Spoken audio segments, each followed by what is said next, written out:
হে WhatsApp guys, কেমন আছো সবাই? আশা করি সবাই খুব ভালো আছো। প্যান্ডাম অ্যানিমেশন এন্ড ড্রামার আজকের পর্বে নারুতো ক্লাসিকের 34 নম্বর এপিসোডটি এক্সপ্লেন করতে যাচ্ছি। তো আগের এপিসোডগুলো যারা যারা এখনো দেখেনি তাদের জন্য ডিসক্রিপশন বক্সে ভিডিওগুলো লিংক দেওয়া আছে, দেখে নিবেন। আর চ্যানেলে নতুন হলে চ্যানেলটিকে সাবস্ক্রাইব করে পাশে থাকবেন। তো কথা না বাড়িয়ে চলো মূল ভিডিওতে যাওয়া যাক।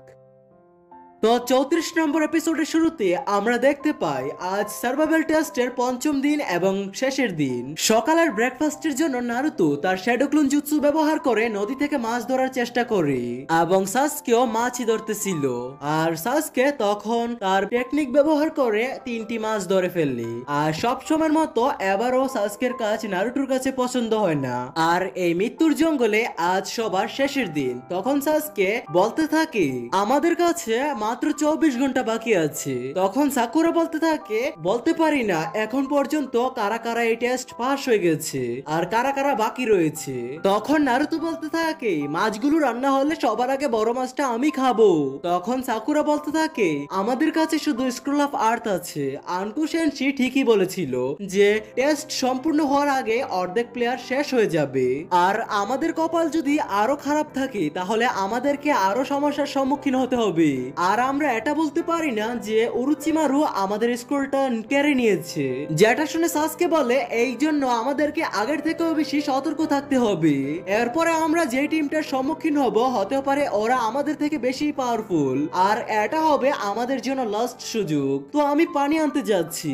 সাসকে যেতে না যেতেই নারুতো তার স্ক্রোলটাকে দেখে তার মাথায় একটা বুদ্ধি আসে। তখন সে তার নিনজা টুলস থেকে অনেকগুলো স্ক্রোল বের করে সাকুরাকে বলতে থাকে হেই সাকুরা, আমার মাথায় একটা বুদ্ধি এসেছে আর আমরা খুবই সহজে এই টেস্টটা পাস করতে পারি। তখন সাকুরা বলতে থাকে কি বলছো তুমি? তখন নারুতো বলে তুমি কি জানো আমরা কিছু নিনজুৎসু এবং কিছু নিনজা টেকনিকের সাহায্যে এই স্ক্রোলটাকে স্ক্রোল অফ হেভেনে রূপান্তর করতে পারি। যেটা শুনে সাকুরা বলে নারুতো কখনোই না, তুমি হয়তো এটাকে বাহির দিয়ে চেঞ্জ করতে পারো কিন্তু ভিতর দিয়ে নয়। তখন নারুতো বলতে থাকে তাই আমাকে এটা খুলে দেখতে হবে। তখন সাকুরা বলে এটা কিন্তু ভুলেও করো না, কারণ টেস্টের আগে আনকু সেনসি আমাদেরকে বলেছিল যে এটা যেন জঙ্গলের ভিতরে না খুলি যতক্ষণ না পর্যন্ত টাওয়ার পর্যন্ত না যায়। যেটা শুনে নারুতো বলে কিন্তু সাকুরা এটা ছাড়া তো আমাদের কাছে আর কোনো রাস্তা নয়। আর তখন নারুতো সেই স্কুলটাকে খোলার জন্য বাড়তে থাকে। তারপর আমরা দেখতে পাই নারুতোরা যা করতে যাচ্ছে অন্যদিকে জঙ্গলের ভিতরে দুইটা ছেলেও তা করতে যাচ্ছে। তখনই ওই দুইজন ছেলেদের মধ্যে একটা ছেলে ওই স্কুলটাকে খুলে ফেললি আর তখনই তারা দুজনই অজ্ঞান হয়ে যায়। আর অন্যদিকে যখনই নারুতো সেই স্ক্রোলটাকে খুলবে কিন্তু তখনই সেখানে কেউ একজন এসে তাকে স্ক্রোলটা খোলা থেকে বাধা দেয়। ওই সময় সাসকে যখন পানি নিয়ে আসছিল তখন সাসকে ওই ছেলেটাকে দেখে ভাবতে থাকে কোন দুশমন হয়তো তাদেরকে অ্যাটাক করেছে। তখনই সাসকে ওই ছেলেটাকে মারার জন্য দৌড়ে যায়। আর তখনই আমরা সবাই দেখতে পারি ওই ছেলেটা আর কেউ না, ও ছিল কাবুটো। তখন নারুতো তার এই ভুলের জন্য সবার কাছে ক্ষমা চায়। তখন কাবুটো বলতে থাকে আমি দেখেছি অনেক নিনজাই এই স্ক্রোলটাকে খোলার চেষ্টা করেছিল আর আমি দেখেছি তাদের সাথে কি হয়েছে। আর তুমি যদি এই স্ক্রোলটাকে টাওয়ার যাওয়ার আগে খুলো তাহলে তুমি সবচেয়ে বড় ভুল করছো। আর এটা ওইসব লোকদের জন্য একটা ফাঁদ যারা নিজেদেরকে খুবই চালাক মনে করি। আর এই স্ক্রোলটা খোলার ফলে তুমি অজ্ঞান হয়ে যাবে আর তোমার হুঁশ তখন ফিরবে যখন এই এক্সামটা পুরোপুরি ভাবে শেষ হয়ে যাবে। যেটা শুনে সাসকে বলতে থাকে কাবুটো তুমি এখানে একা কি করছো? তখন কাবুটো বলতে থাকে চিন্তা করো না, আমি তোমাদের এই স্ক্রোলটা নিতে আসিনি। যেটা শুনে সাসকে বলতে থাকে আমার এটা মনে হচ্ছে না, আমার এটা মনে হচ্ছে যে তুমি সুযোগ পেলে নারুটোর হাত থেকে আমাদের স্ক্রোলটা নিয়ে দৌড়ে পালিয়ে যাবে।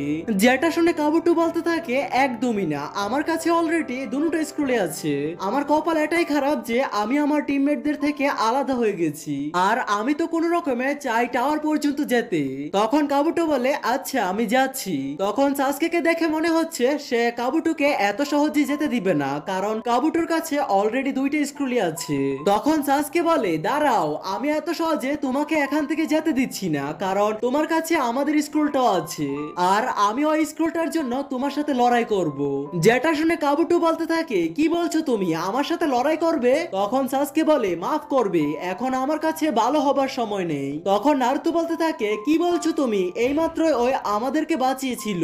তখন সাসকে বলে চুপ থাকো, এখানে শুধু জিতা আর সার্ভাইভ করাটাই সব থেকে বেশি গুরুত্বপূর্ণ জিনিস। তখন কাবুটো বলে, সাসকে তোমাদেরকে এই স্ক্রোলটা দরকার, তাহলে তোমাদেরকে একটা শর্ত দিলাম। শর্তটা এটাই যে তোমরা যদি আমাকে টাওয়ার পর্যন্ত পৌঁছে দাও তাহলে তোমাদেরকে আমি সেই স্ক্রোলটা খুঁজতে সব থেকে বেশি সাহায্য করব।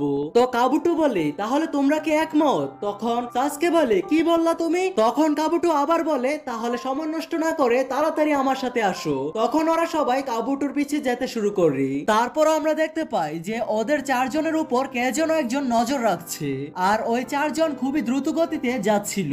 ওরা টাওয়ারের দিকে যাচ্ছিল। তখনই সাসকে কাবুটোকে বলে, তোমার কি মনে হয় যে এখনো শত্রুরা এখনো টিকে আছে? যেটা শুনে কাবুটো বলে, হ্যাঁ একদম। একটু চিন্তা করো, এরকম বড় জায়গায় তোমাদের স্কুলটা খোঁজার জন্য সব থেকে ভালো জায়গা কোথায়? আসলে জঙ্গলের মধ্যে যে টাওয়ারটা, এটা আমাদের প্রধান লক্ষ্য। আর যত সময় চলে যাবে সব টিমই আস্তে আস্তে ওইখানে যেতে থাকবে। যেটা শুনে সাকুরা বলতে থাকে, আমি বুঝতে পেরেছি, একটা ফাঁদ পাতার জন্য আমাদের আগে ওইখানে যেতে হবে আর লুকানোর জন্য একটা জায়গা খুঁজতে হবে। আর যখন কোনো টিম স্ক্রোল অফ হেভেনের সাথে আসবে তখনই ওদের থেকে ওই স্ক্রোলটা আমাদেরকে কেড়ে নিতে হবে। যেটা শুনে কাবুটো বলতে থাকে, তুমি ঠিকই বলেছো, কিন্তু এতটাও না। তোমার কি মনে হয় এই বুদ্ধিটা শুধু তোমাদের মাথায় এসেছে? সকল টিমই যাদের কাছে স্ক্রোল থাকবে না ওরা সবাই ওইখানে গাঁটি বেঁধে বসে থাকবে। তখনই নারুতো বলতে থাকে, কি হবে, ওরা যতই হোক না কেন আমরা ওদেরকে সামলে নিব। তখন কাবুটো বলতে থাকে, কিন্তু এটা এতটাও সহজ নয়। টাওয়ারের কাছের এলাকাতে কালেক্টরসদের থাকার সম্ভাবনা বেশি। যেটা শুনে সাকুরা বলতে থাকে, কালেক্টরস আবার কি?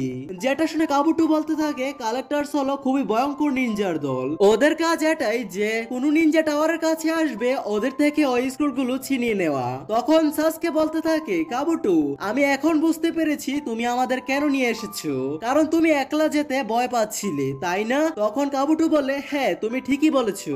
তারপর আমরা রাত্রের সিন দেখতে পাই। তখন ওরা চারজন টাওয়ারের অনেক কাছে চলে গিয়েছিল। তখনই কাবুটো বলতে থাকে যে আমাদেরকে এখন থেকে আলাদা আলাদা রাস্তা দিয়ে টাওয়ারের কাছে যেতে হবে। তখন কাবুটো গাছের ডাল বেয়ে বেয়ে যাচ্ছিল আর সাকুরা যার যুক্তির সাহায্যে এগোতে থাকে, আর সাসকে পানির নিচ দিয়ে যাচ্ছিল এবং নারুতো গাছের ওপর দিয়ে যাচ্ছিল। আর তারপর ওরা সবাই আবারও একসাথে এগোতে থাকে, কিন্তু ওরা যতটাই টাওয়ারের কাছে যাচ্ছিল টাওয়ারটা ততই ওদের কাছে দূরে লাগছিল। ওরা চারজন ঘুরে ফিরে একই জায়গায় এসে দাঁড়ায় আর অনেকক্ষণ হাঁটাহাঁটি করার কারণে ওরা খুবই ক্লান্ত হয়ে যায়। তখন কাবুটো বলতে থাকে, আরে এটা তো ওই জায়গাটা যেখান থেকে আমরা শুরু করেছিলাম। জানি না, কিন্তু আমার কেন জানি মনে হচ্ছে আমরা কারো ফাঁদে ফেসে গেছি। তখন সাসকে বলে, এটা কি কোনো গেনজুৎসু নাকি? তখন কাবুটো বলে, আমারও এটাই মনে হচ্ছে। কাবুটোর কথাটা বলতে না বলতেই লুকিয়ে থাকা সকল কালেক্টরস ওদেরকে চারদিক থেকে ঘিরে ফেললি। তখনই সাসকে বলে, নারুতো তুমি কি রেডি আছো? নারুতো তখন বলতে থাকে, অবশ্যই, আমার এরকমই লড়াই খুবই পছন্দ। আর এর সাথে এই এপিসোডটির সমাপ্তি হয়ে যায়। তো নেক্সট এপিসোডে কি হবে তা জানার জন্য চ্যানেলটিকে সাবস্ক্রাইব করে পাশে থাকবেন। টেক কেয়ার, আল্লাহ হাফেজ।